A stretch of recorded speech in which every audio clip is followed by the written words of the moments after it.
28-year-old Patricia Kimball had to force herself to smile as she looked out at the laughing group of friends who filled her backyard.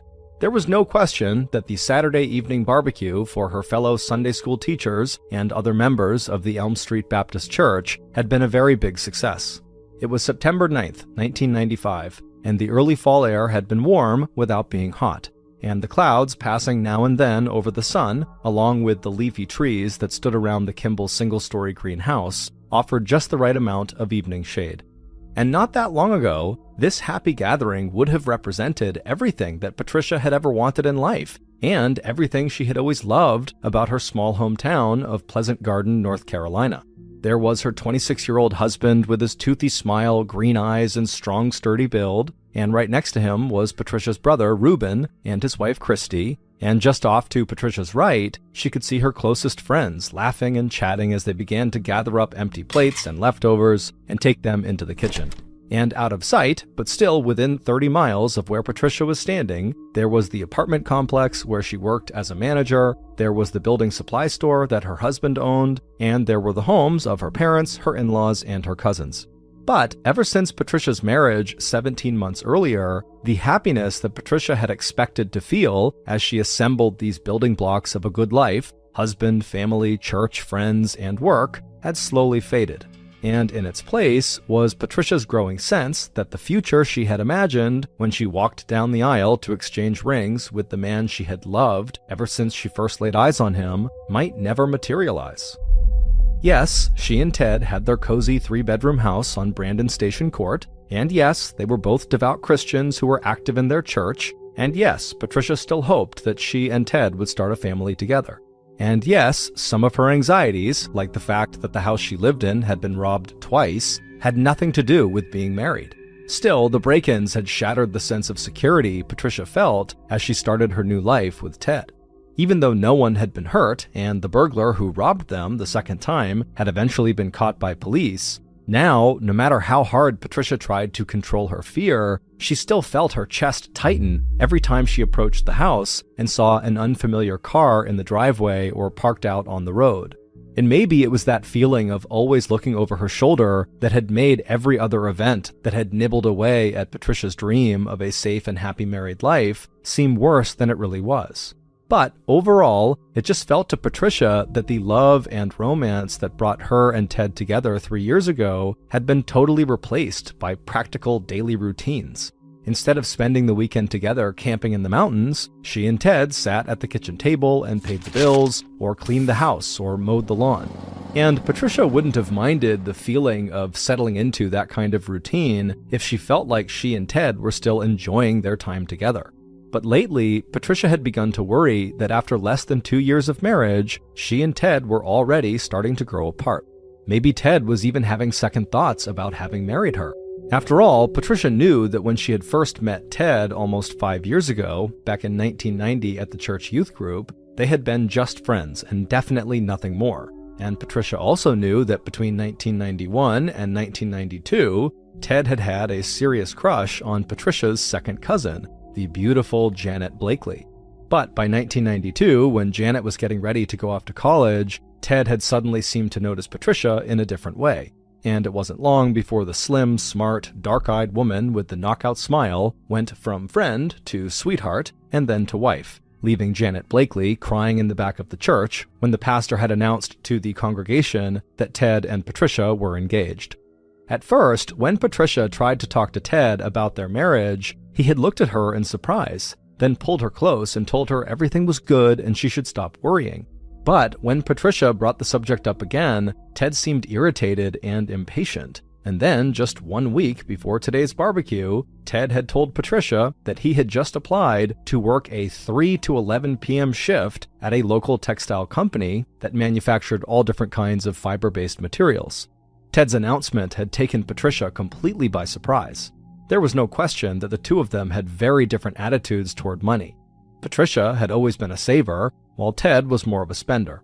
In fact, by the time Patricia was 16, she'd set enough money aside to buy her first car, used, and by the time she was 23, she had enough in the bank for a down payment on a house. Ted, on the other hand, loved all the extras that money could buy.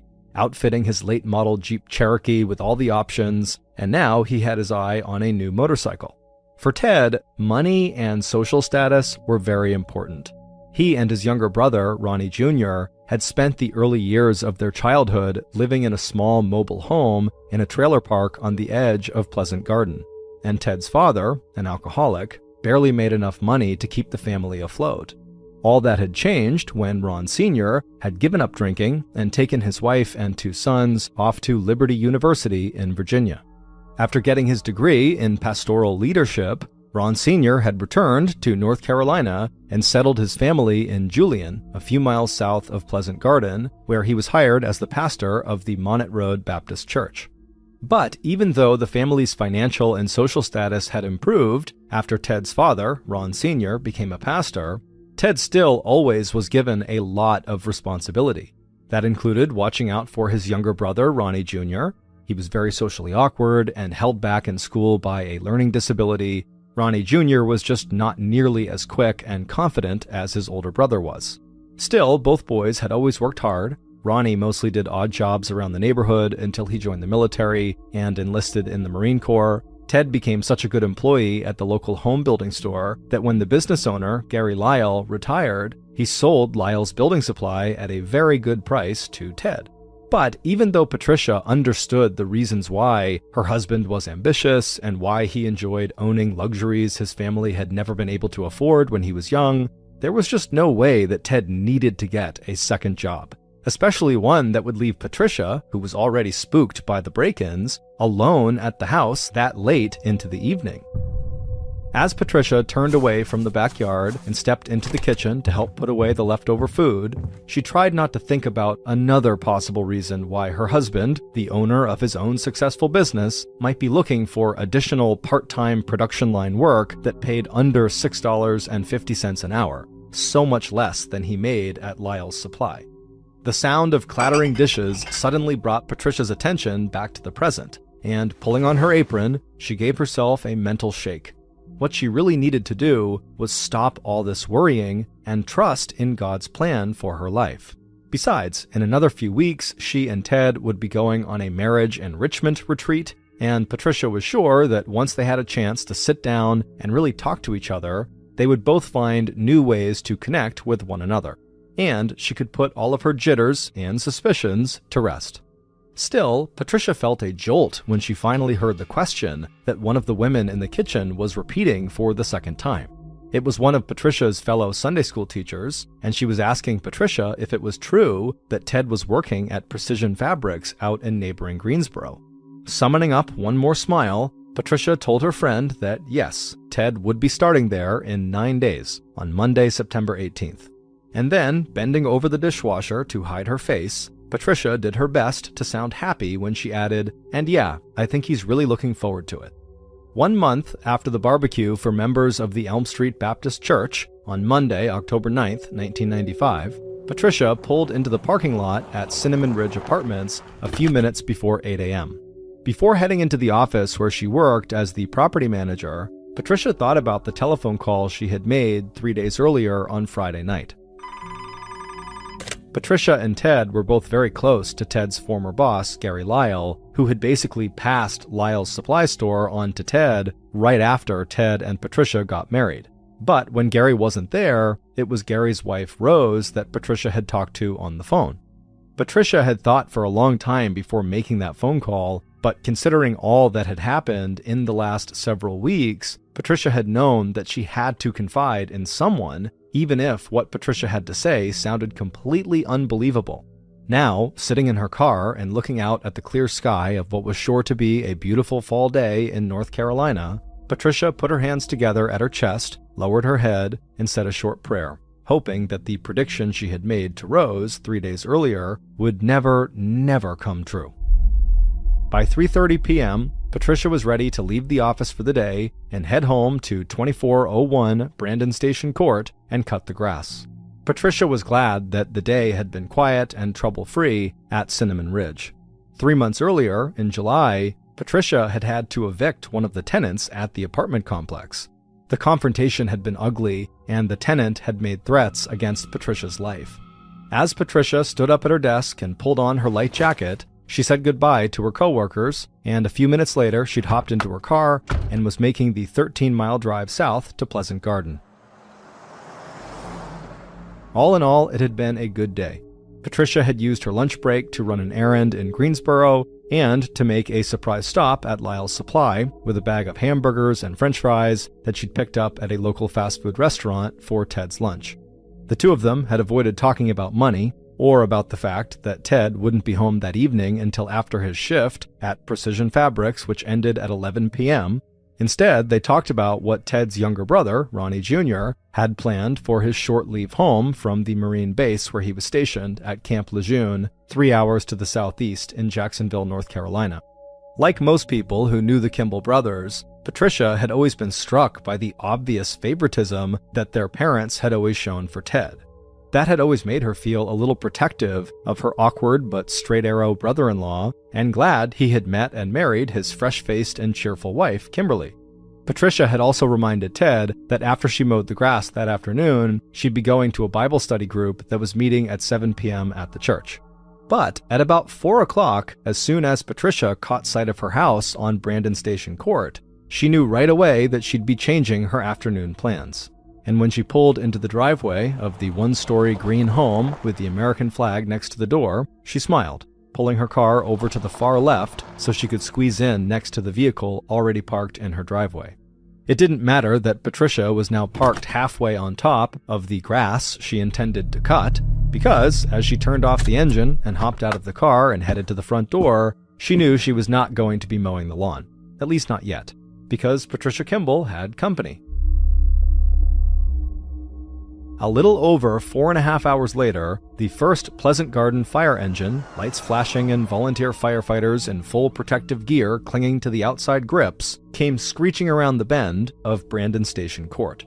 All eyes were already on number 2401, the one-story green house that now had waves of thick, muddy-looking smoke pouring out from under the front door and the openings in the chimneys, windows, and vents. And none of these first responders needed to be told that this house belonged to Patricia and Ted Kimball.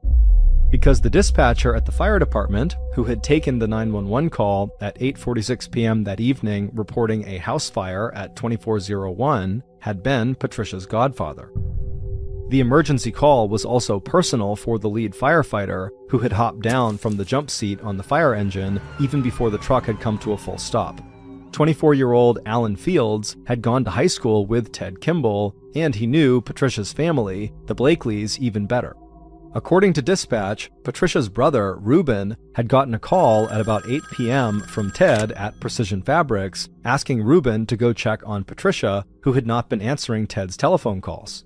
Now, even before his crew had connected the hose to the nearest fire hydrant, Alan could feel the intense heat coming off the house in waves as he and his fellow firefighters rushed through the carport to the side door of the house that led into the kitchen.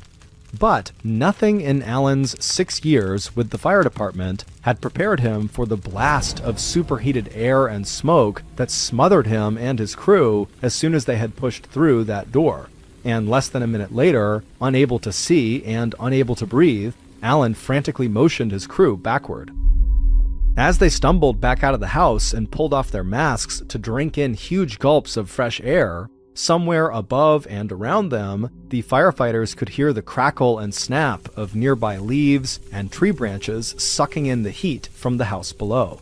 And out in the street, under the flashing lights of the fire engines and the sheriff department cars, firefighters could make out the growing crowd of neighbors and family and friends of the Kimballs and the Blakeleys.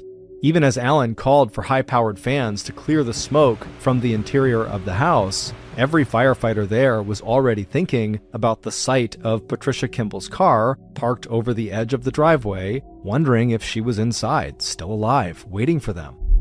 Just then, Alan heard a shout from the front corner of the house. Using a long metal rod, one of the firefighters had smashed through one of the bedroom windows, hoping they might be able to pull out Patricia or anyone else in the house who might be crouching just on the other side of the wall. But even as the firefighter reached his arm through the window, there was a sudden burst of flames as the oxygen pouring in from outside reignited the hot embers inside. As another team passed a hose through the broken window to douse the fire that had just erupted, Allen and his crew pushed back into the kitchen, following the stream of air from the fans that was slowly knocking aside the walls of smoke.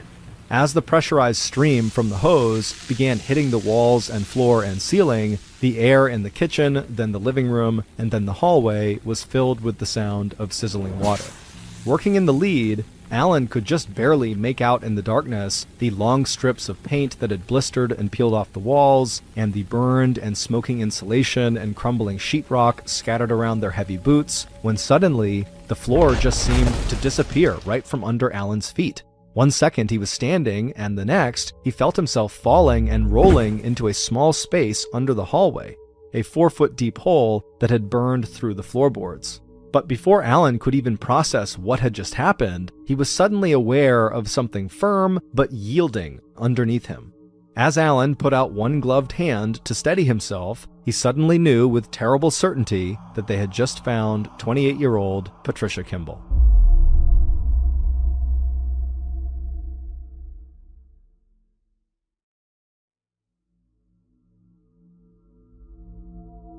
By the time Detective Jim Church from the Guilford County Sheriff's Department met up with his supervisor at 2401 Brandon Station Court that night, sheriff deputies had already strung yellow tape around the Kimball's property to hold back the crowd of spectators, and crime lab technicians and Guilford County fire inspectors were already combing through the smoking rubble inside the house.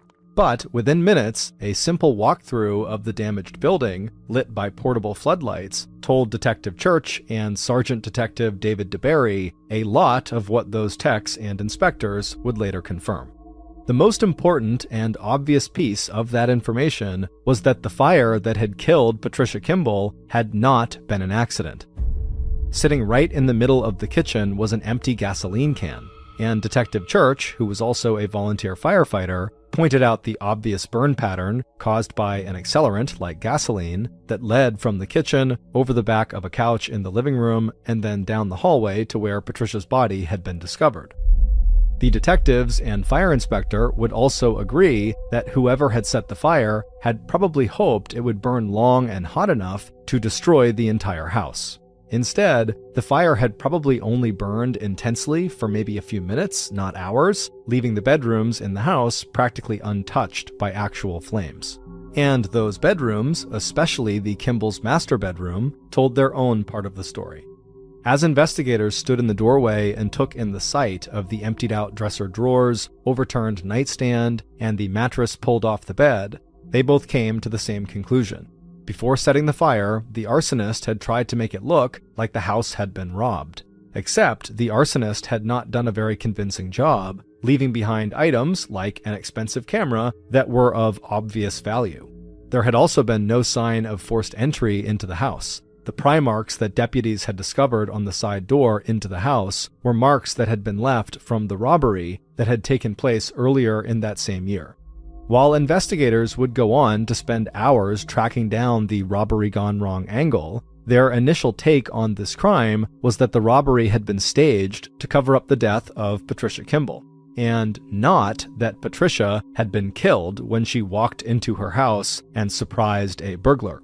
There was also the fact that Patricia's car was parked half on the driveway and half on the grass that suggested to detectives that when Patricia had arrived home, there had to have been another vehicle already parked in the driveway. Otherwise, Patricia, who intended to cut the grass, would not have parked on top of the grass. And whoever had been driving that vehicle had to have been someone Patricia knew or recognized. After experiencing 2 traumatic break-ins, police believed there was just no way that Patricia would ever have unlocked her door and entered the house with someone she didn't know. But even before detectives stepped into the room inside of Patricia's house, where her body was now laying on a white sheet, detectives knew that they were not going to have much in the way of physical and forensic evidence to help them in this investigation. Between the fire, smoke damage, and the water from the fire hoses that now sloshed around their feet, they knew that the crime scene techs were just not going to find anything in the way of fingerprints or DNA. Still, the first horrible sight of Patricia's body was enough to make every law enforcement officer in that house 100% committed to finding whoever had set this fire. Surrounded by the ruins of her own wedding pictures and cross-stitched framed Bible verses, nothing recognizable remained of the beautiful, vibrant young woman with the chocolate brown eyes and infectious smile. Patricia lay face down with her arms, bent at the elbow, raised above her head. All but one tuft of clothing had been burned from her body, and only charred stumps remained where her left foot and entire right leg should have been. Around her, patches and smears of bright red blood were the only signs that this had once been a living, breathing human being. And then, scanning the length of the ravaged body, both detectives saw it at the same time. Directly behind Patricia's left ear, there was a small, dark bullet hole. And suddenly, everything about this case changed. Patricia had to have been shot from behind in the head, and by the time the arsonist had staged the robbery and then set the fire, Patricia was already dead. Within 4 days of Patricia's murder, police had already ruled out the most obvious suspects. At the top of that list was Patricia's husband, Ted, not because of any obvious evidence, but because most violent homicides are committed by people close to the victim. But not only was Ted in a state of shock that there was anyone in Pleasant Garden who would want to hurt Patricia, he also had a cast iron alibi for the time of the murder, which the medical examiner had determined must have occurred just after 4 p.m. on the afternoon of October 9th, not long after Patricia had arrived home from work, intending to mow the grass. Answering every question put to him by police, Ted explained that from the time he left his house on that Monday morning at 7:45 a.m. until the time he called Patricia's brother Reuben at 8 p.m. to ask Reuben to go check on Patricia, Ted was either at work at Lyle's Supply or at Precision Fabrics. And in between those two jobs, he had met up with his mother, Edna Kimball, for dinner at Mrs. Winter's Chicken and Biscuits, a local restaurant not far from Precision Fabrics. Ted's account of Patricia stopping by in the afternoon to meet him for lunch, along with a call he made to her office at Cinnamon Ridge later in the afternoon, just before she left work, also lined up with what police had learned about Patricia's last day from her coworkers. Police also quickly ruled out 2 other suspects. The man who had broken into the Kimball house early in 1995 could not have murdered Patricia because he was still in jail at the time. Still, Detective Church conducted an interview with the suspect and went over the facts of the earlier break-in. Investigators also tracked down the tenant that Patricia had recently evicted from Cinnamon Ridge Apartments, but she too had an alibi for the time of the murder. But even as detectives seemed to be hitting one dead end after another, they were also turning up more and more information about growing strains between Patricia and Ted in the weeks leading up to Patricia's murder. Patricia had confided to friends that she and Ted argued about Ted spending too much money. Ted had also tried to take out $100,000 of life insurance on his wife, and Patricia had absolutely refused to sign off on the policy. Those same friends also told police that when Ted started working his part-time job at Precision Fabrics about 1 month before Patricia's death, Patricia had worried that he hadn't taken the job because he wanted more money. Instead, he had taken the job because he wanted to spend less time with Patricia.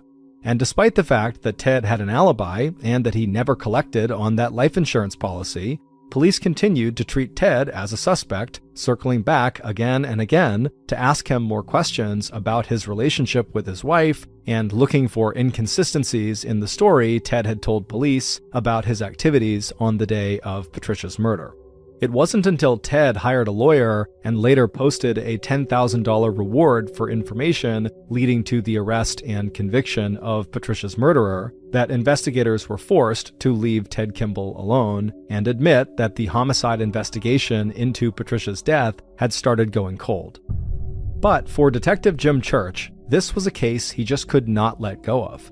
And over the next 14 months, the 49-year-old investigator kept track of any new developments in the lives of Patricia Kimball's family and friends. He also reached out beyond Patricia's immediate circle to interview Ted's brother Ronnie out at Camp Lejeune and any of the women that Ted had dated before he married Patricia, including Patricia's cousin, Janet Blakely. But it wouldn't be until late January 1997, more than 1 year after Patricia Kimball's murder, that Detective Church finally got the tip that would break his first homicide investigation wide open. And when that tip came in, Detective Church literally could not believe the identity of the caller, the tipster, at the other end of the telephone line. It was the son of Reverend Jerry Falwell, the founder of Liberty University in Virginia and one of America's best-known Baptist pastors, televangelists, and conservative activists. And according to Jerry Falwell's son and attorney, one of the students enrolled at Liberty University's training program for pastors had just given the Reverend Jerry Falwell Sr. the name of someone who might be involved in the death of Patricia Kimball. And a little over 2 months later, Detective Church and Detective DeBerry, along with investigators from the North Carolina Special Bureau of Investigation, were ready to make their first arrests on charges of first-degree murder. Based on the investigation into the tip from Reverend Falwell, here is a reconstruction of what police believe really happened to Patricia Kimball 16 months earlier, on the afternoon of October 9th, 1995. Patricia's killer was patient. Waiting at the Kimball's house, the killer was grateful that 2401 was the only house that had been built yet on Brandon Station Court. It was still possible, but really not very likely, that a neighbor might notice the vehicle in the driveway. Besides, it was not really in the killer's nature to worry about those types of details. Instead, the killer had let themselves inside the house and prepared for the moment when Patricia came home. The killer was methodical. Once they had taken up their position inside the bathroom, just off the hallway that led from the living room down to the 3 bedrooms, the killer racked the slide of the Glock 45 pistol one more time, checked that the bathroom door was not closed all the way, then carefully made another mental review of the plan. It wasn't that the killer disliked Patricia. It wasn't even that the killer stood to benefit from Patricia's death. There were just some responsibilities in life that could not be argued or bargained away. And killing Patricia was one of those obligations. And this would be a fast and merciful death. The killer thought about that, and decided that Patricia probably would not even feel any pain, just surprise. Meanwhile, a few miles away, Patricia had stopped her car at an intersection and waved a quick hello to another driver. As Patricia let up on the brake and moved forward again, she thought how completely ordinary her life must seem from the outside. And after spending her lunch with Ted at Lyle's Supply earlier that day, and picking up the phone this afternoon and hearing his familiar voice, Patricia wondered if maybe there was hope for their marriage after all. She had seen how bitter and destructive divorce had been for her own parents, and if she could avoid going down that road herself, she would. And with that thought in mind, Patricia took a deep breath and forced herself to concentrate on the here and now. It was a beautiful, warm afternoon, and it would feel good to get outside and cut the grass, and maybe do some other yard work before getting changed and cleaned up for her evening Bible study group. But when Patricia rounded the curve of Brandon Station Court and saw the vehicle that was sitting in her driveway, her spirits suddenly lifted. This was unexpected, but unlike a lot of the things that had been happening lately in Patricia's life, a visit with this person was unexpected in a good way. Smiling, Patricia pulled her car into the driveway and parked half on the asphalt and half on the grass. A moment later, and Patricia was walking through the open doors of the 2-car garage. Calling out a cheerful hello, she reached the side entrance into the kitchen, pushed it open, and stepped inside. Patricia was a little surprised when she heard a slightly muffled answer coming from deeper inside the house, but she didn't hesitate before following the voice down the hallway that led to the bedrooms. And this was exactly the moment the killer had been waiting for. As soon as Patricia passed the closed bathroom on her left, she never even noticed when the door opened behind her. Silent as a ghost, the killer stepped forward, pressed the barrel of the gun against the back of Patricia's skull just behind her left ear, and pulled the trigger. Inside the small house, the blast from the gun was deafening.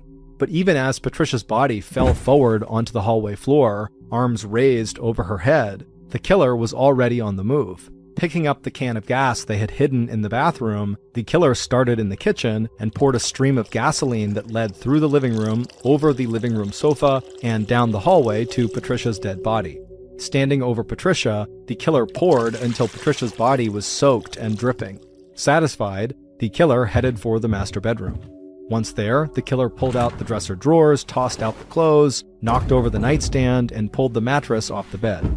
Pausing long enough to catch their breath, the killer went back down the hallway, picked up the empty can of gasoline, and then walked quickly into the kitchen, putting the can down on the floor where police would find it almost 5 hours later. Taking a few steps backward, the killer took the packet of matches out of their pocket. There was a scraping sound as the head of the match dragged along the strike plate, and then a hiss as the match caught fire. Flicking the lighted match towards the puddle of gasoline, the killer only stayed long enough to make sure the flames caught as the fire began its journey from the kitchen, through the living room, over the sofa, and finally, going up in a roar as it reached the body laid out in the 12-foot-long hallway. A minute later, and the killer was gone. Late in January of 1997, 16 months after Patricia's murder, Ronnie Jr. and his wife Kimberly were out in Lynchburg, Virginia, visiting one of Ronnie's old friends. Mitch Whidden was a former Marine who was now enrolled in the Pastoral Leadership Program at Liberty University, the same program and the same university where Ronnie Jr.'s own father had studied back when Ronnie was just a boy. It was also the same program and university where Ronnie had decided that he would like to go once his military service was over. Mitch knew that Ronnie had been very affected by the tragic and unsolved murder of his sister-in-law, Patricia, and Mitch hoped that his friend's decision to go into the ministry would help Ronnie find comfort and direction in his life. But when the two friends sat down together in the evening to pray, Mitch was totally shocked at the change that suddenly came over Ronnie when Mitch began to read out loud from the Bible. Jumping to his feet, Ronnie paced back and forth across the room before slamming his hands against his head, and then he turned to face Mitch and he said, "I did it. I killed her. I killed Patricia." One day later, on Saturday, January 25th, Mitch drove to Liberty University and put in a desperate request to speak to the university founder, Reverend Jerry Falwell Sr. Mitch needed Reverend Falwell's advice. Mitch had heard a murder confession from a friend, but the friend had refused to turn himself in to the police. Within minutes, the Reverend's son, an attorney, was calling Detective Church at the Guilford County Sheriff's Department, advising the detective to go speak with a seminary student at Liberty University named Mitch Whidden. Detective Church did not waste any time. 9 days later, Mitch Whidden was talking directly to Detectives Church and DeBerry, along with an agent from the North Carolina Special Bureau of Investigation. And according to Mitch Whidden, Ronnie Kimball had not acted alone. On the night that Ronnie confessed to Mitch that Ronnie had killed Patricia, Ronnie had also said that it was his older brother, Ted, Patricia's husband, who had asked him to commit the murder. Although Ted had promised his younger brother a cut of the life insurance money Ted expected to collect after Patricia was dead, Ronnie had told Mitch that he agreed to kill Patricia because Ronnie would rather die than say no to his older brother. It would turn out that in the months leading up to her death, Patricia Kimball had every reason to be worried, not only about her marriage, but also about her personal safety.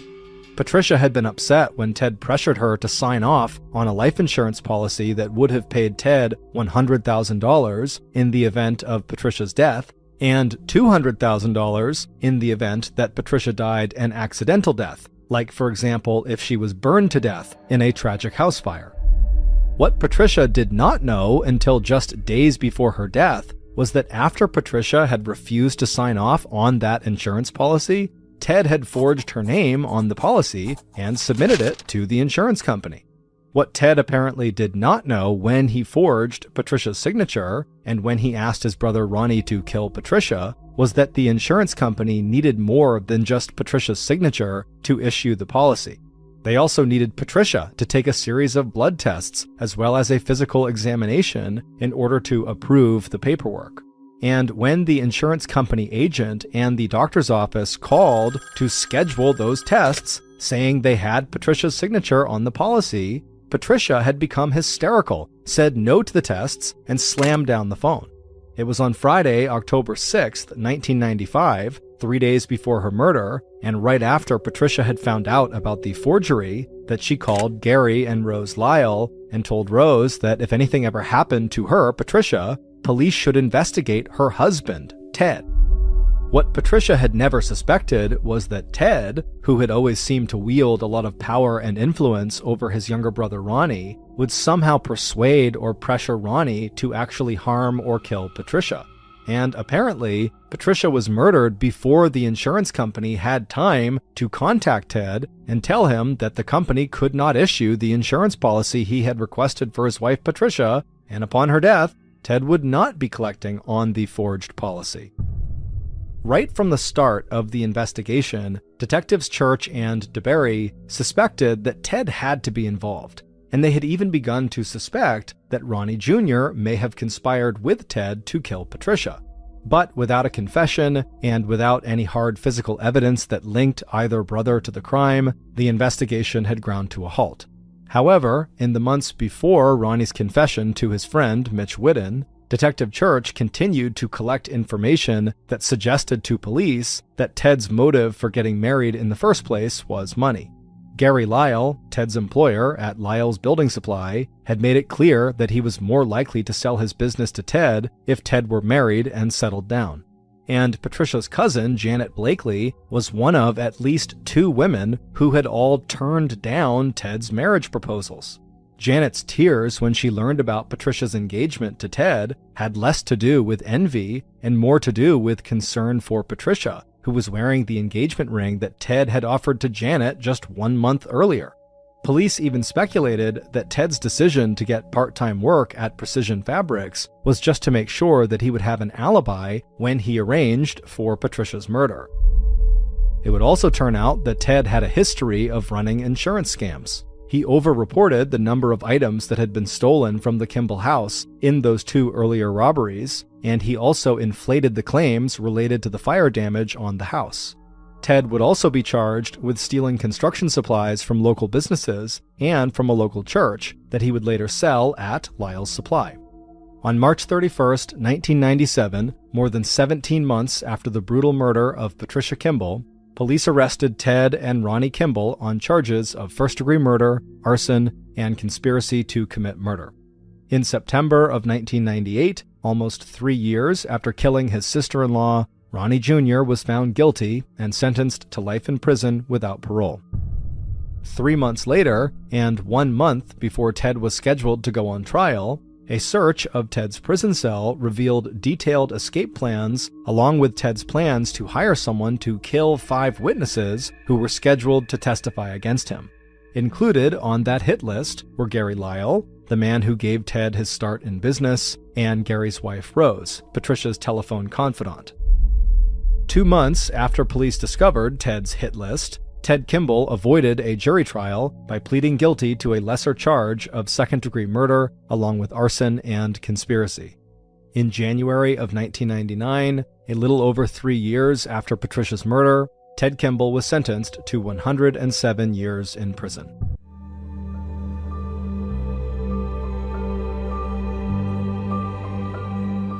On a cool fall morning in October of 2000, 27-year-old Maureen Ryan was out for her daily jog. The air felt crisp in her lungs as she kept a brisk pace along the waters of Cape Cod in Massachusetts. Until recently, she had been working as a rock climbing instructor out west, so as a result, Maureen was in great shape and very fit. She had always been athletic though, rowing crew and playing lacrosse and field hockey back during her high school days in Pittsburgh. But today, halfway through her very routine run, she suddenly felt woozy, and a surge of nausea crept up from her stomach. Maureen slowed to a walk and tried some rhythmic breathing to try to steady her heart rate. Unfortunately, it didn't help. She got dizzier and more lightheaded until it felt like the ground was tilting, and then suddenly it was rushing up at her. The next time she opened her eyes, Maureen was face down on the jogging path, her cheek pressed flat against the cold concrete. Her head absolutely throbbed. She rolled onto her side and began rubbing the bruise on her skull. Maureen felt lucky she hadn't knocked any teeth out when she fell, but at the same time, Maureen just could not understand how her body had just abruptly shut down like that. She had only fainted one other time in her life, and it was back in college after she had gone on an unusually fast treadmill run. Maureen assumed it was just a fluke because it never happened again. But now she wasn't so sure, because just the week before, during another run, she had felt at one point sort of hazy and actually stopped to rest, But that was obviously nothing compared to today, where she actually fell to the ground. And if this had happened while she was on stairs or something, she could have been seriously injured. And so suddenly, Maureen was terrified. It was like she couldn't trust her body anymore, despite having spent so many years working so hard to become strong and healthy and fit. It was like it didn't matter. Her body was going to do whatever it was going to do. Maureen picked herself up and carefully made her way home, and when she got there, she called her Aunt Eileen, who was a doctor in Pittsburgh. Eileen was a pathologist who ran lab tests on tissue, fluids, and organs in order to diagnose diseases, especially heart disease. But she was knowledgeable about most health issues, so Maureen really wanted her opinion on what had just happened to her. Eileen thought for a moment after Maureen told her about how she had just fainted during her run. Then Eileen told Maureen that she might be experiencing some type of irregular heartbeat. If left untreated, Maureen's aunt said that an irregular heartbeat could cause that lightheadedness and fainting that Maureen experienced. But realistically, that was the most mild of symptoms. This irregular heartbeat could lead to permanent damage to her heart, her brain, and other organs. It could even cause strokes, heart failure, and even death. And so Eileen urged Maureen to stop doing any serious exercise until she could meet with a doctor. Maureen appreciated her aunt's advice, but it was hard to accept. Being physically active and pushing her body to its limits made her feel energized, joyful, and alive. To stop exercising cold turkey would be a real challenge for her, but at the same time, she didn't want to risk fainting again, so she promised her aunt that she would take a break from running and would see a doctor as soon as possible. A few days later, Maureen lay on an examination table wearing a hospital gown. She flinched at the feeling of cold metal as the cardiologist stuck a series of electrodes to her chest. Even so, she was still glad to be there. She had not gone for a run since she talked to her aunt, and she was eager for this to be over with. Once the electrodes were in place, the doctor made sure the cables running to the EKG machine were untangled and connected properly. These would convert electrical signals from Maureen's heart into waves displayed on the EKG grid. By studying these lines, the cardiologist would be able to identify any irregularities in Maureen's heart's activity. Maureen closed her eyes and listened as the doctor flicked a switch. The machinery hummed into action, and soon Maureen could hear the beeps corresponding to her heartbeat. 5 minutes later, the test was over, and so Maureen opened up her eyes. The cardiologist quickly pulled up the results on a large computer monitor. His face was neutral as he scrolled through the data, occasionally stopping just to jot something down on a pad of paper. Finally, the doctor scooted his chair back, set down his pen, and turned to face Maureen. He told her he knew why she had been fainting. She had a condition called Wolff-Parkinson-White syndrome. It's a congenital heart defect that makes the heart beat faster than it should, sometimes causing dizziness and fainting. Maureen was relieved to have a name now for what she'd been experiencing, but she was also shaken at the thought that there was something fundamentally wrong with her heart. The doctor could see how worried Maureen was, and so he told her the good news was that this condition was totally treatable using a procedure called a catheter ablation. It's a surgery where thin, flexible tubes are guided into areas of the heart suspected of causing the irregular heartbeat. Then, once it's in place, the surgeon permanently changes the electrical circuitry of the heart by creating scar tissue in these problem areas. Scar tissue does not conduct electricity, so once that's done, the irregular heartbeat disappears and the heart returns to normal. Maureen thought this procedure sounded really intense and pretty complicated, but she was at least happy to have, the next steps in place. So she thanked the cardiologist and said she would schedule this procedure as soon as possible. Back at home, Maureen called her doctor aunt with the news, and Eileen suggested that Maureen have the catheter ablation done in Pittsburgh where she was, so Eileen could look after her after the procedure was done. Maureen agreed, thanked her aunt, and hung up. Then Maureen went for a long walk along the bay, letting her mind wander. She hoped the sea breeze and the lapping waves might calm her nerves, but she was too distracted. All she could hear was the sound of her heartbeat in every footstep. 2 weeks later, Maureen stood outside a hospital in Pittsburgh with her Aunt Eileen. Maureen had barely slept the night before, worrying about this catheter ablation, what could go wrong.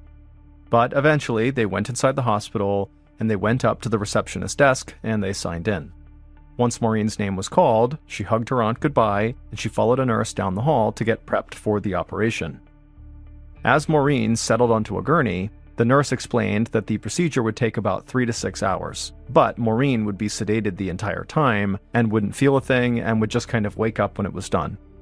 Then the nurse had Maureen lie back, and she inserted an IV drip into her forearm. Seconds later, Maureen started to feel the warm and dreamy sensation as the sedatives hit, and soon her eyelids were too heavy to keep open, and she drifted off to sleep. Several hours later, as Maureen drifted back to consciousness, she stared up at the lights on the ceiling. It took her a minute to realize where she was, in a recovery room at the hospital, but once she understood where she was, she noticed her doctor was right there looking down at her. And once the doctor saw she was awake, he told her that the procedure was a total success. He said they had been able to find the section of Maureen's heart that was causing the irregularity, and they covered it with scar tissue. The doctor advised Maureen to schedule occasional follow-up EKG tests just to make sure her heartbeat remained steady, but otherwise, she was good to go. She could go back to her normal life. Maureen could not contain her smile. This was everything she had hoped for, and she could not wait to get back on her feet and go for a run.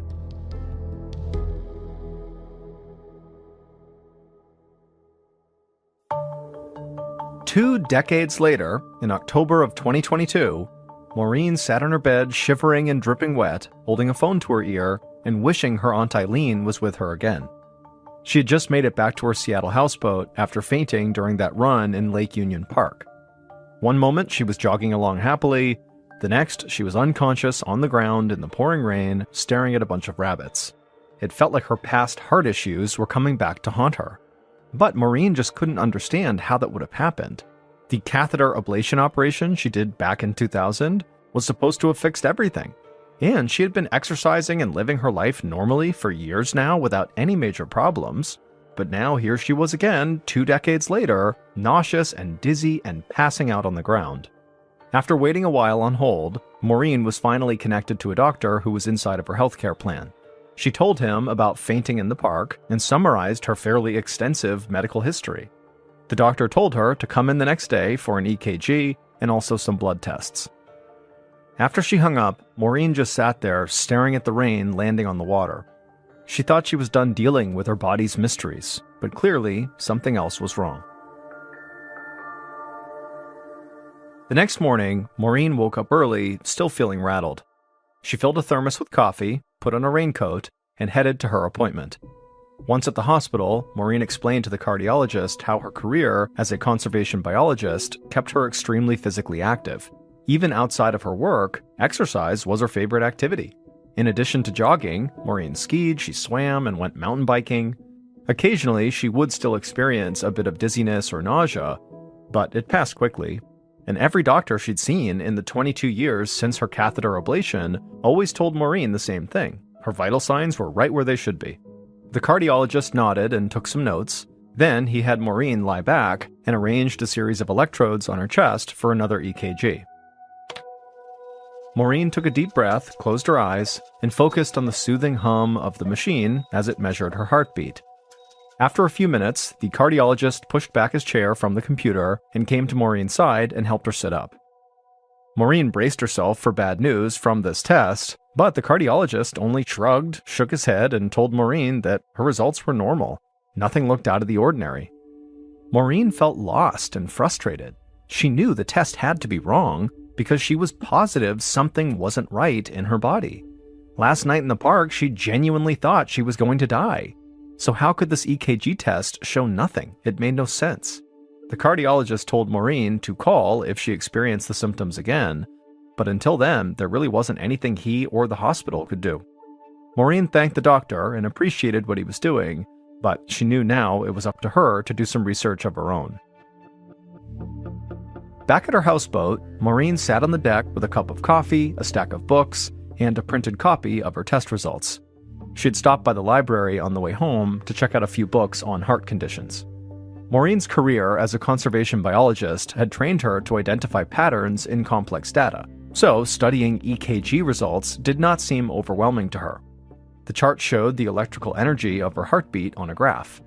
Each heartbeat looked like a spike as the blood is pushed out, with a little hiccup before and after it. She could see exactly how much electrical energy was being transmitted each time her heart beat, and exactly how long each beat lasted. After looking at these charts for a while, Maureen noticed an irregularity in her heartbeat that the doctor had not mentioned. The amount of time from when her heartbeat spiked to when her heart was ready for the next beat seemed to vary from beat to beat. Sometimes it was very short, and other times it was much longer. This worried Maureen because she knew the heart is supposed to beat very evenly. So she grabbed the phone and called her Aunt Eileen. Her aunt recognized it immediately as a heart condition that can cause fast, unpredictable heartbeats. It's called long QT syndrome, and it's very tricky to diagnose because most patients actually show no symptoms. But for those that do, the most common symptoms are lightheadedness, blurred vision, and fainting, just like Maureen had. Eileen recommended a doctor in Seattle who specialized in heart disorders. If Maureen did have long QT syndrome, he'd be able to confirm it. Maureen thanked her aunt for all her help and said she would call back once she had news. On a cold and gray winter morning the following month, Maureen was back at the hospital in Seattle, this time carrying a bag containing her workout clothes and running shoes. She followed a nurse into the cardiology wing, then into a changing room where she put on her workout clothes. A few minutes later, a man knocked and introduced himself as the doctor that Maureen's aunt had recommended. He led Maureen down the hallway to a larger room with a treadmill right in the middle. The doctor then hooked pulse monitors to Maureen's wrist and forearms, and he explained that he'd be monitoring her heartbeat and blood pressure while she ran on the treadmill. That way, he could determine what was changing inside her body during vigorous exercise. Maureen did some stretching and then began a brisk walk as the doctor slowly accelerated the treadmill. Soon, Maureen was sweating, huffing, and running at full speed. And all the while, the doctor just kept his eyes on his screen. And after running for a little bit, Maureen suddenly felt a very familiar sensation. Her peripheral vision turned foggy, her head felt woozy, and then before she could do anything, she was falling face first onto the rubber mat of the treadmill. When Maureen blinked back to consciousness, she looked up and saw this big group of men and women wearing hospital scrubs crouched down around her. One of them reached down and helped scoop her up into a sitting position. And as they did that, Maureen realized this was an emergency resuscitation team that had been called in when she fainted to resuscitate her. The doctor who had been overseeing the running test came over and crouched down by Maureen's side. He explained that her blood pressure and heart rate had plummeted when she was running, and then she passed out.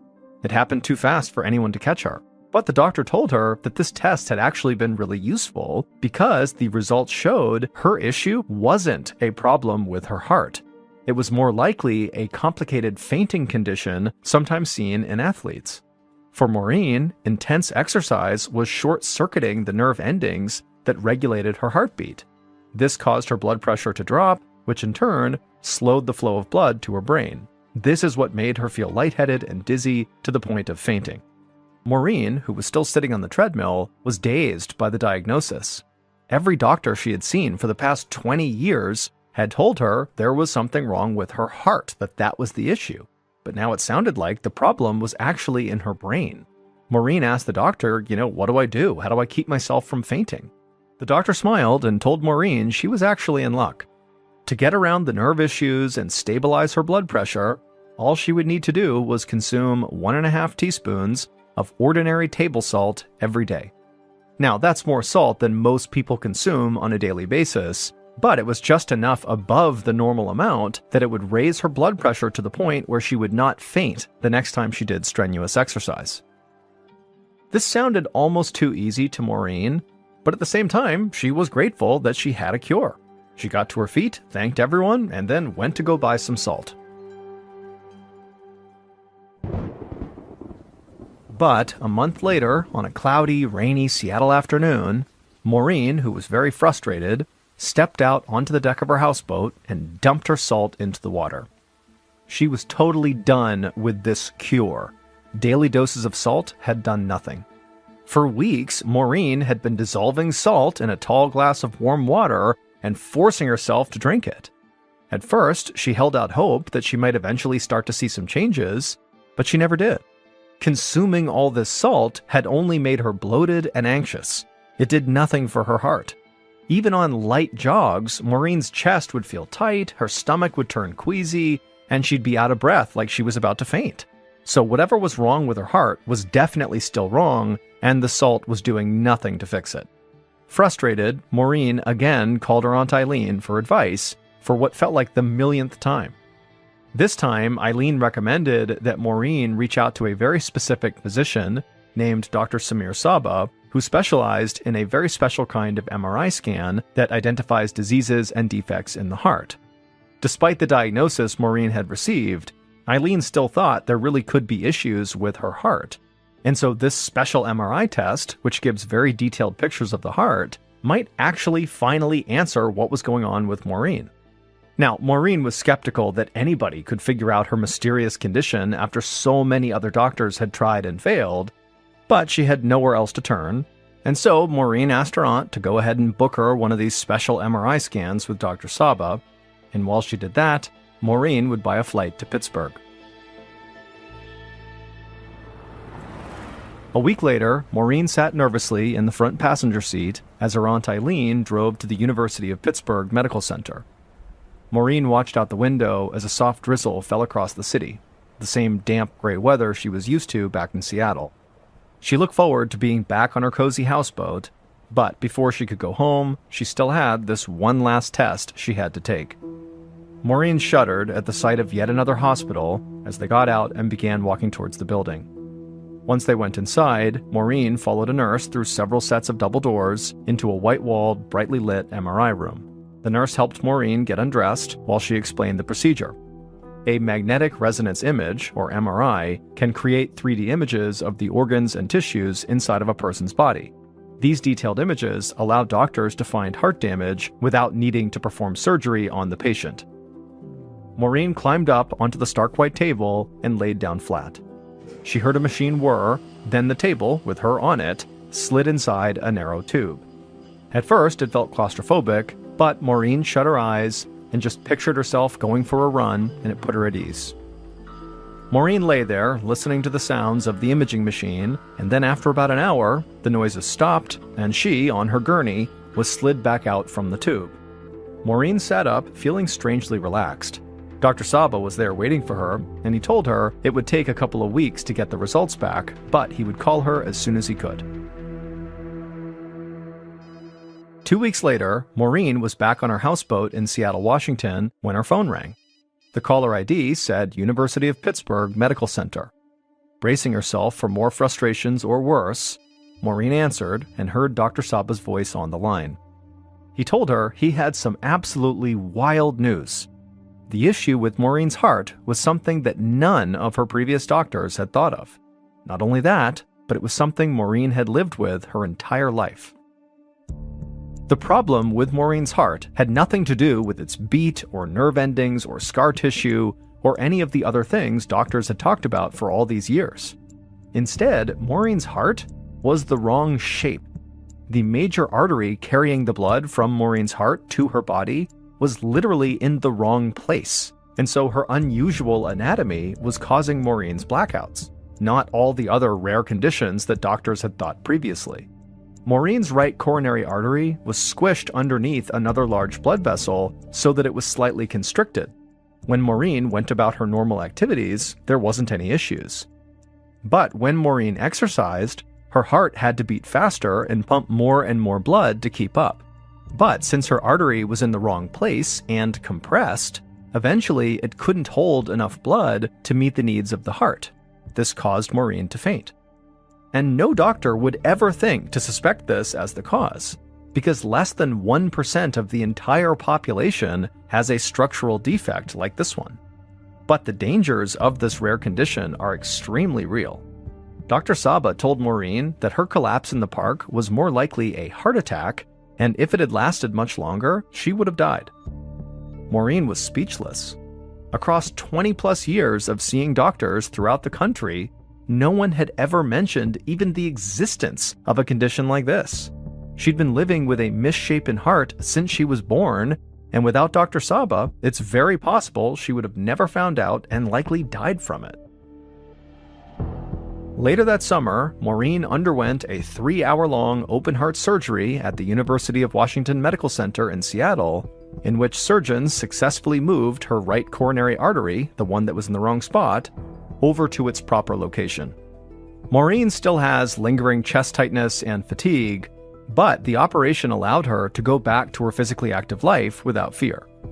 Gradually, she was able to start fully exercising again, and though her speed is not what it once was, Maureen has never fainted since.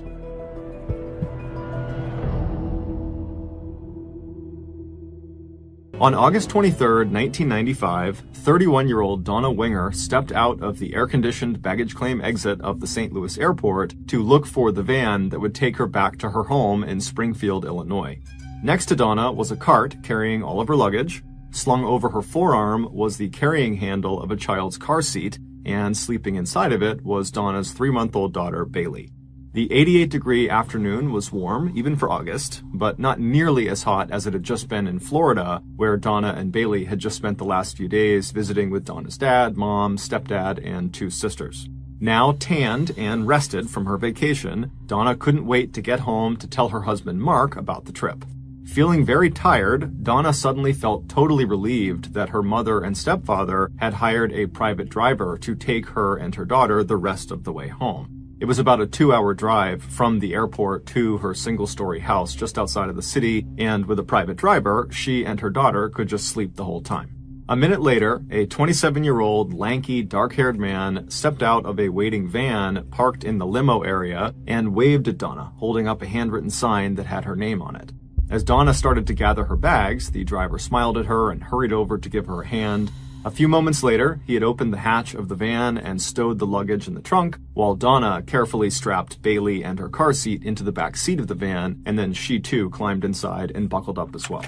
The man hopped into the driver's seat and checked his rear and side view mirrors, then pulled out into the stream of traffic headed for the airport exit. Even though all Donna wanted to do was just sleep, she figured she should wait to see if the driver was the type of person who wanted to make small talk, in which case she could indulge him for a few minutes and then go to sleep, and then she wouldn't be as rude. And sure enough, within seconds of starting the car, the driver wanted to chat. He introduced himself as Roger Harrington and said that he lived in the area. The man seemed nice enough, and for a few minutes they chatted about the weather in Springfield and how it was hotter than usual for August. Then Roger complimented Donna on her tan, to which she kind of laughed off and said she'd just spent the last few days sitting by a pool and probably was more sunburned than tanned. Eventually, Donna's responses got shorter and shorter as she was trying to give the man a hint that she just kind of wanted to be left alone. But he wasn't taking the hint. He just kept on asking her question after question, and eventually the questions became very inappropriate. He started asking her about her sex life and whether she liked orgies and whether she wanted to come to one of his sex parties. All the while, he'd be looking into the rear view mirror to try to make eye contact with her. Donna felt totally creeped out and began tucking herself into the corner of her seat to try to get out of the view of his mirror. Finally, Donna just told Roger that she did not want to talk to him anymore, that her daughter was asleep and she didn't want their voices to wake her up, but Roger, again, did not take the hint. Instead, his questions and remarks got more and more sexually inappropriate and explicit, and his driving became faster and more erratic. And then he started talking about the voices he heard in his head, like the one belonging to an entity he called Dom that apparently told him to do bad things, and lately Dom had been telling Roger to hurt people. By the time Roger pulled onto Donna's street, Donna was panicking and just praying that he didn't try to hurt her or her child. And so when he pulled up in front of her house, Donna hopped out of the car, grabbed her daughter, and practically ran her into the house. And then she went back outside, and without even looking up at Roger, she just grabbed all of her things and then rushed back inside the house. With her front door shut and locked, Donna looked through the peephole of the door and watched with relief as Roger climbed into his van and drove off.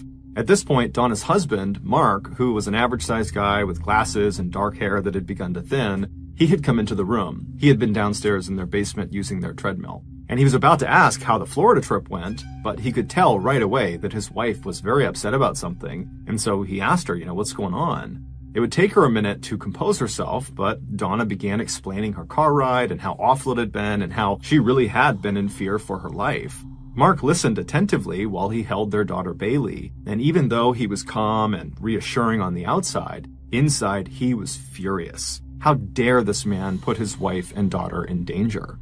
So at some point toward the end of her explanation of what happened, Mark told Donna to just write down an account of exactly what happened on the drive so that they could use it later on if they decided to file a complaint. Donna agreed that that was a good idea, and so she stepped away and jotted some notes down on some paper, and then she stuck those notes to the refrigerator door with a magnet.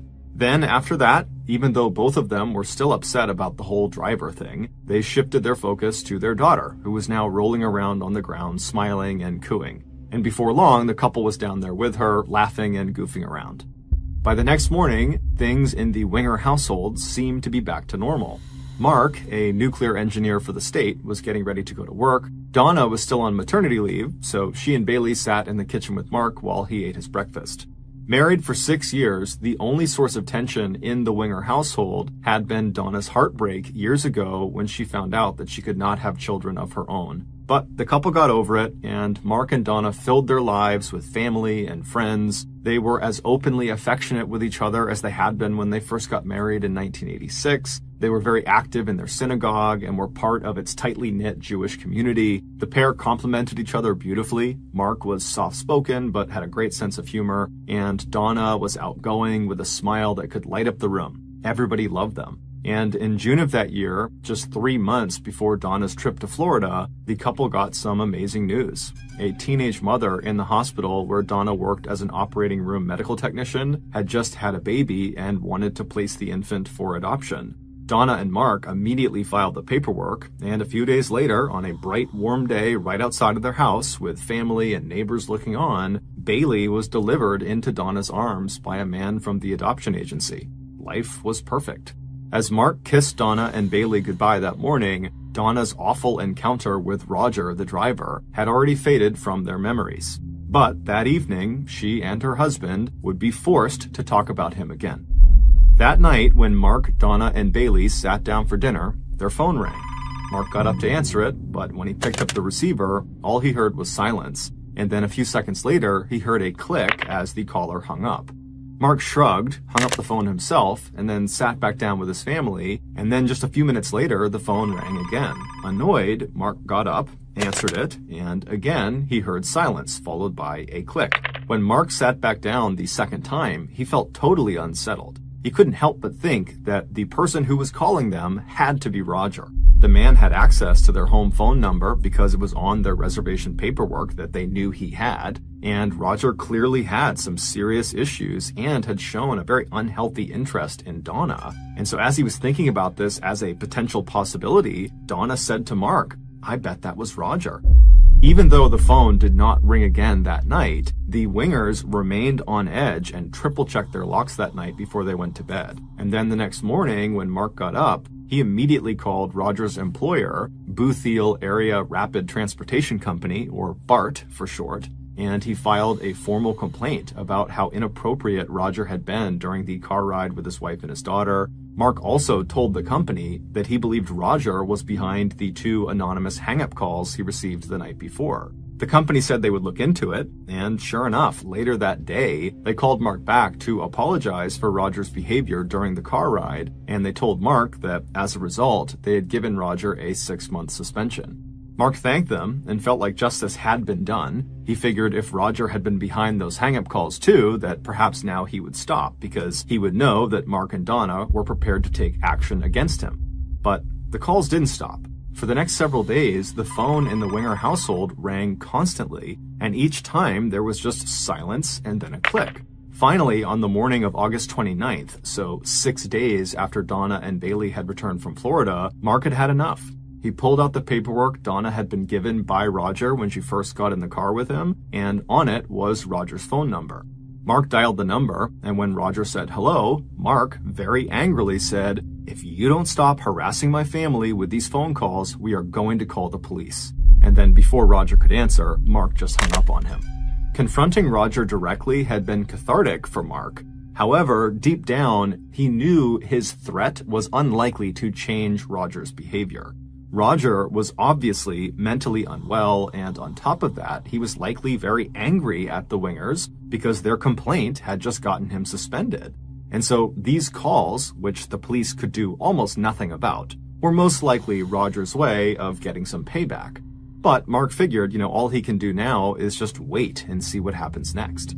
Later that day, just before 4 p.m., Mark was in the basement working out on the family's treadmill when he suddenly heard a thumping sound coming from upstairs. He turned off the treadmill and listened, and he heard it again, more thumping.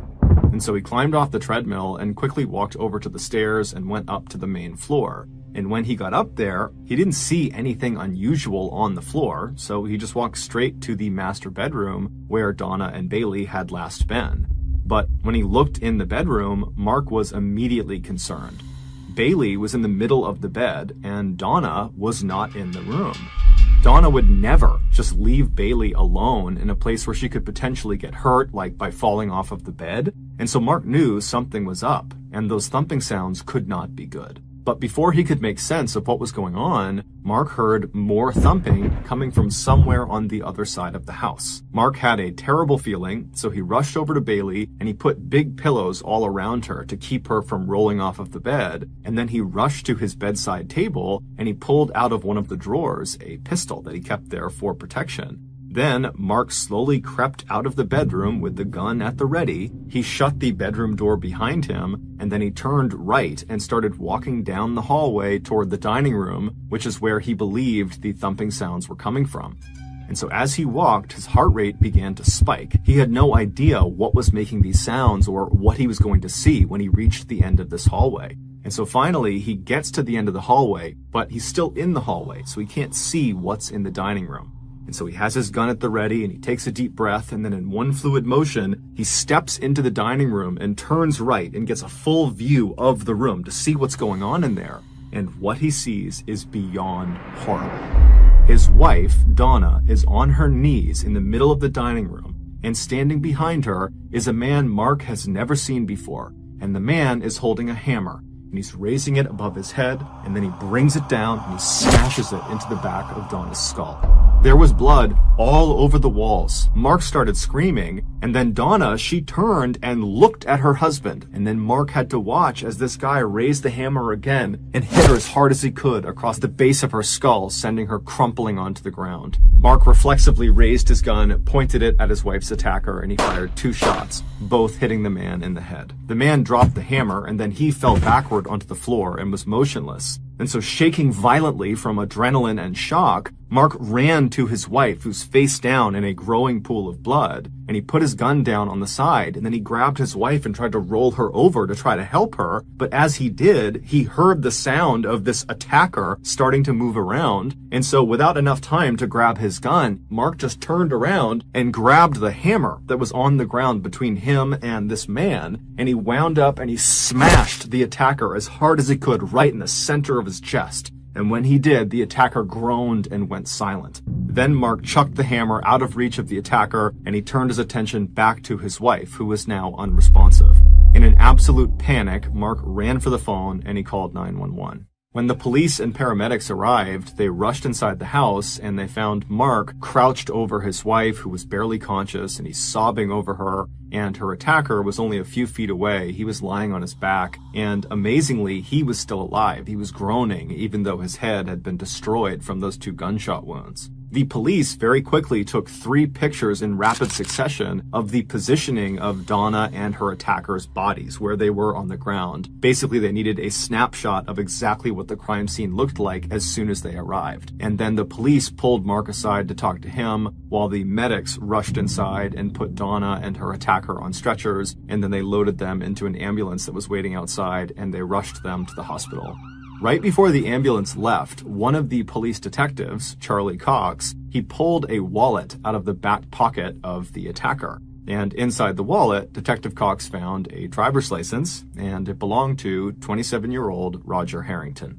Sitting inside the bedroom he shared with his wife, Mark sat on the edge of the bed staring off into space while asking over and over again if his wife was going to be okay. At first, the police really weren't saying much since they knew Mark was in shock. But eventually, Detective Cox asked Mark if he had recognized his wife's attacker. Mark said no, but then he looked up suddenly, his eyes seeming to focus for the first time, and he said to the detective, "It has to be Roger Harrington." After explaining why he thought that, Detective Cox would tell him that yes, it was Roger. As it dawned on Mark that Roger's attack might well have been triggered by the complaint he filed, as well as the phone confrontation he had with him, Mark broke down completely and just began sobbing hysterically. Meanwhile, Roger Harrington would die on his way to the hospital. As for Donna, she would die too, just 40 minutes after arriving at the emergency room. It turned out that Roger Harrington was already known to area police. He had been a psychiatric patient at a local treatment facility. Although he did not have a criminal history, Detective Cox himself had once had to respond to a domestic dispute between Roger and his then wife. And in addition to Mark's report of the harassing phone calls and his complaint to Roger's employer, the detectives had also discovered Donna's handwritten note on the fridge that detailed exactly what this guy had done in the car ride with her just 6 days earlier. It all added up to a tragic pattern of obsession and violence. Losing his job had apparently been the last straw. Roger Harrington had snapped. And now Donna Winger was dead. Her baby was again motherless, and Mark's life was shattered. Over the next several months, Donna's family would all take turns flying from Florida to Springfield to help Mark take care of Bailey while he tried to put his life back together. Not only was the extended family devastated by their own loss, they were also horrified by what Mark must have gone through, what he had seen, and what he had been forced to do. And it was obviously taking a toll on him because he had begun drinking heavily. Finally, Donna's mother just stepped in and told Mark, look, you really need to go out and hire a nanny who can come in and live with you guys and take care of Bailey, kind of help you get back on your feet again. And so with the encouragement and assistance of Donna's mother, Mark would put an ad out for a live-in nanny. And at the start of 1996, he hired 23-year-old Rebecca Simic, a recent college graduate who had always wanted to work with children and who felt sure she could help fix this broken family. About 4 months later, Donna's mother was hurt, but not totally surprised, when Mark called her to say that Rebecca was pregnant. But Donna's family really liked Rebecca. She was not only amazing with Bailey and with Mark, but she also was just very respectful of the situation she was in. And in many ways, she represented a way forward for Mark and for Bailey, and so Donna's family gave the couple their blessing. And at the end of the year, Mark and Rebecca eloped to Hawaii for a quiet wedding ceremony, and then over the next 4 years, Mark and Rebecca went on to have 3 children of their own. They also left the house where Donna was killed and moved to a larger house in the country with room enough for their growing family. Eventually, Mark withdrew both from Donna's family and from the tight-knit Jewish community that had been such a big part and reminder of his life with Donna. He also lost touch with their rabbi and converted to Christianity. But despite these changes, Mark never forgot about Donna. Even though the investigation into her death was officially closed, Mark periodically would stop in to the Springfield police station to ask them if they had learned anything new about Roger Harrington's motivation for this crime. Mark knew that Roger was unhinged, but the attack just seemed so random. Roger had only met Donna a few days earlier. What could possibly drive him to kill her so quickly? Even though her attacker was dead, Mark felt determined to see to it that someone be held accountable for Donna's death. And so Mark filed a lawsuit against BART, the transportation company that had employed Roger. Mark claimed that BART was negligent in hiring Roger, and they should have known that he was dangerous. With millions of dollars in potential damages at stake, BART attorneys began their own investigation into the circumstances around Donna's death. But years would go by and the lawsuit just kind of dragged on quietly and no new developments were discovered. But all that would change in 1999. In February of that year, the Springfield police got a call from a local woman who made an outlandish claim. She said there was another person besides Roger Harrington that was involved in Donna's murder, and she gave the police their name. Now, police get lots of tips, and many of them are not useful or not true. But the detective who received this tip had been directly involved in investigating Donna's murder back in 1995, and he had always kind of had his doubts about the way the crime scene was interpreted at the time. And so after getting this tip from this woman, the detective decided to review some of the evidence from Donna's case, and very quickly he noticed a discrepancy. The Those 3 pictures that were taken by police right when they arrived on scene that showed in the same picture Donna and Roger, well, those pictures had just been slipped into the case file as an afterthought, and until that moment, no one had really looked at them closely. But now, thinking about the possibility of another person being involved in this murder, these 3 pictures took on a whole new meaning to this detective. These photos, along with the tip from this woman and later combined with evidence unearthed by Bart's investigators, would reopen the Donna Winger case. And eventually, after another 2 years of painstaking interviews and forensic examination, the police learned that there really was another person involved in Donna's murder, and there was much more to the story than they had originally thought. This is the full story of what happened to Donna Winger. At about 3:45 p.m. on August 29, 1995, so the day Donna died, Mark was in the basement on the treadmill when he heard a thumping sound coming from upstairs. After turning the treadmill off, he listened and heard the thumping again, and so he quickly walked over to the stairs and began heading up to the main floor. When he got up there, he looked around and he didn't see anyone or anything strange, but instead of going to the master bedroom to check on his wife and daughter like he had told police, Mark walked to the front door. The thumping he had heard downstairs was just the sound of someone knocking on the door. When he looked through the peephole of the front door, he saw a man in his mid-20s standing there. Mark opened the door, and then this young man introduced himself as Roger Harrington. Mark said hello and gestured for Roger to come inside of the house. Roger did, and walked straight to the nearest table, which was in the dining room, and when he got there, he placed his cigarettes down on top of it, as well as his travel cup that contained some coffee, and then Roger turned around to face Mark. And when he did, he saw Mark was now holding a pistol out in front of him. Roger was so shocked he just froze and stood there, not saying or doing anything, and then Mark ordered Roger to turn around and get on his knees. And once Roger did this, Mark simply raised his gun and fired a single shot into the back of Roger's head.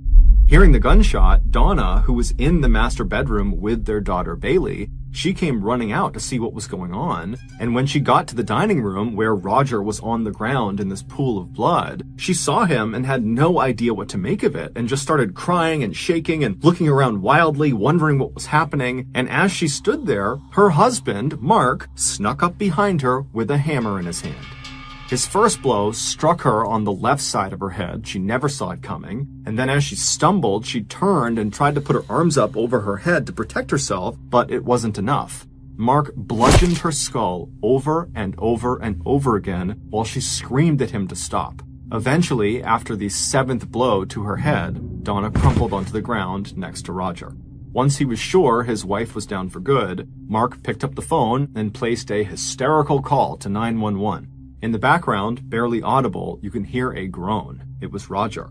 At that point, Mark abruptly ends the call with the dispatcher saying his baby is crying and he has to go take care of her. But in reality, after he hung up the phone, Mark walked over to Roger, then just fired another shot into his head, this one going straight through his forehead. Then Mark picked up the bloody hammer and struck Roger one time as hard as he could in the chest. Mark knew the police would find his prints all over the hammer, so he needed a story for why that was. He would later tell police that as he tended to his wife, he thought he heard Roger moving toward them, at which point he didn't have time to grab his gun, and so he turned around and he grabbed the hammer that was on the ground, and he hit him that one time. With his wife's blood streaking his face and arms and soaking into his t-shirt, Mark attempted to rearrange the 2 bodies to make it look like Roger had been attacking Donna from behind when he was shot down. Then, right as he got the bodies basically the way he wanted them, he heard the sirens fast approaching, and so he got himself into position. When the police and medics rushed inside the house, they found Mark sobbing over his wife's nearly lifeless body. Mark had actually done a fairly good job of framing Roger for this murder. However, he had made a critical mistake, and those 3 photographs the police took of Roger and Donna's bodies right when they arrived on scene proved it. In those pictures, you can see that Roger is lying at an angle that was inconsistent with Mark's description of what happened. Basically, the way Roger's body was found, it would not have been possible for him to have been attacking Donna at the time he was shot, which meant Mark's story was a lie. It would turn out this whole murder had just been a crime of opportunity. The tipster who had called the police and suggested that another person had been involved in Donna's death was a woman named Deanne Schultz. And Deanne told them that she was Donna's best friend and that Donna's husband, Mark, was her killer.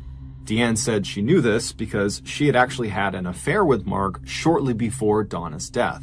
And apparently, it had been a very intense relationship where they had exchanged wedding bands and vowed to be together. And during this affair, Mark had started telling Deanne that life would be so much better for the two of them that they could finally be together for good if Donna just died.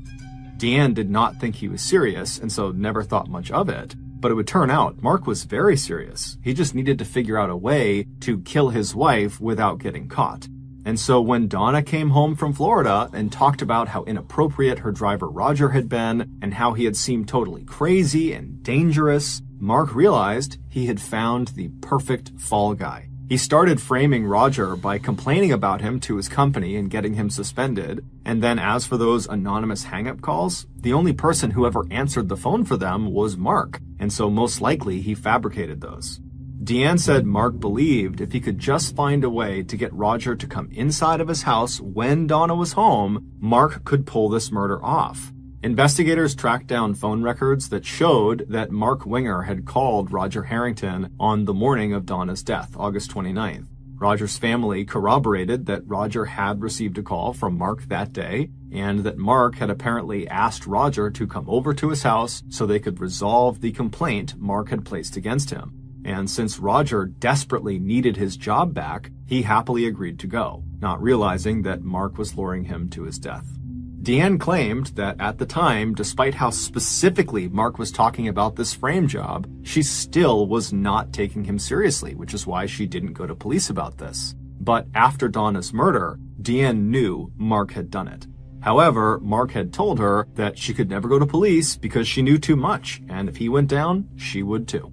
So she had stayed quiet and eventually broken up with Mark and moved on with her life. But 4 years after the murder, her conscience got the best of her, and so she contacted police. Deanne would receive immunity for her testimony. On June 5th, 2002, after a 3-week-long public trial in which he declared his innocence, Mark Winger was found guilty of first-degree murder in the deaths of Donna Winger and Roger Harrington. He was sentenced to life in prison without the possibility of parole. Immediately after Mark's conviction, his second wife, Rebecca, divorced him and changed her last name back to Simic. She packed Bailey and her other 3 children into her brother's car, and she relocated to Louisville, Kentucky. As of today, all 4 of the Simic children have grown into successful adults who have built careers in teaching, art, and business.